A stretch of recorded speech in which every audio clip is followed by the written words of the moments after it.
Every single day, there's this silent chemical drama unfolding all around us, and even inside of us.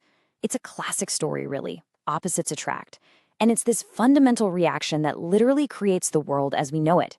So today, we're going to pull back that curtain and take a look at acids, bases, and the super fascinating things they create. Salts. Okay, before we get all technical, let's forget the lab for a second and just head into your kitchen. I guarantee you've already met our main characters. You know that sharp, zesty tang in a lemon or vinegar? Yep, that's a classic acid. And what about the slippery feel of soap or that magic baking soda that makes your cookies rise? Well, that's a base doing its thing. See? These aren't some far-off chemicals in a textbook. They're literally part of our everyday lives. All right, so it's time for a proper introduction. Think of it like a boxing match. In this corner, we've got acids, and in the other corner, we've got bases. Now, these two have completely different chemical personalities, and trust me, getting to know them is the key to unlocking a huge part of chemistry. So how can we tell these two apart? Well, for starters, we can actually use our senses. Acids, they taste sour, and bases, they tend to be bitter and feel kind of soapy or slippery. But in the lab, we need something a little more definitive, right? And that's where litmus paper comes in. Here's the absolute key thing to remember. Acids turn blue litmus paper red, and bases turn red litmus paper blue. That's their unmistakable chemical fingerprint. So let's get down to it. What is an acid at its chemical core? Well, when you dissolve an acid in water, it basically releases this flood of hydrogen ions. Now, these ions immediately latch onto water molecules, and they create what we call hydronium ions. So if you remember one thing, remember this. An acid's superpower is cranking up the number of these hydronium ions in a solution. That's what gives it all its acidic properties. And on the flip side, we have our bases. When a base dissolves in water, its signature move is to release something different, hydroxide ions. So where acids were all about those positive ions, bases are all about these negative ones. By the way, a base that can dissolve in water is often called an alkali, but the main idea is the exact same. Bases are the chemical opposite of acids, and it's all about those hydroxide ions. Okay, so we have our two characters, right? Acids and bases. But how do we measure just how strong they are? I mean, is one acid stronger than another? For that, we need some kind of scoreboard. And in chemistry, that scoreboard is called the pH scale. So how do we actually measure this stuff? How can we tell the difference between something that's just a little bit acidic and something that's, dangerously corrosive? Simple. We need a number. And that number comes from the pH scale. It's pretty straightforward. It runs from 0 to 14. Right in the middle, at a pH of 7, that's perfectly neutral. Think of pure water. Now, if you drop below 7, you're in acidic territory, and the lower the number gets, the stronger the acid. And if you go above 7, you're dealing with a base, or an alkaline solution, and the higher the number, the stronger it is. Okay, let's put this into perspective so it really clicks. The acid in your own stomach, it has a pH of around 2. That is incredibly strong. Then you have pure water, our neutral baseline, sitting right at 7. And something like household bleach, that's a powerful base, all the way up at a pH of 13. It's just a huge range, and believe it or not, we're interacting with it every single day. All right, so we've got our characters and we've got our scoreboard. Now it's time for the main event. What happens when these two chemical opposites finally meet? This, my friends, is where the real magic happens.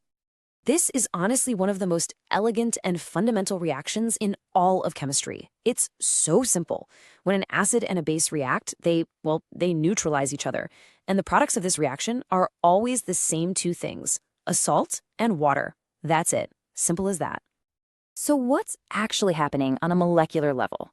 Remember those positive H+ ions from the acid and the negative OH- ions from the base? Well, in neutralization, they find each other and they combine. And what do you get when you combine an H and an OH? You get H2O. You get water. They literally cancel each other out, leaving behind the ingredients for something totally new, a salt. Let's make this super concrete with a real-world example.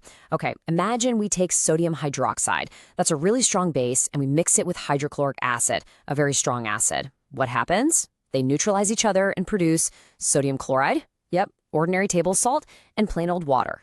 Think about that for a second. A powerful base and a dangerous acid combine to make something you sprinkle on your food. That is neutralization. But hold on, this story doesn't just end with table salts. The word salt, when we talk about what's produced in this reaction, isn't just one thing. It's actually the name for an entire, incredibly diverse family of chemical compounds. So, what exactly makes a salt a salt? Well, chemically speaking, it's what you get when the hydrogen atom from an acid gets kicked out and replaced by a metallic ion, like sodium or an ammonium ion. Think of it like a swap. And this simple definition opens up a whole universe of compounds that go way, way beyond what you find in your salt shaker. And just like any big family, this one has different branches. Sometimes, every single one of the acid's hydrogen ions gets replaced.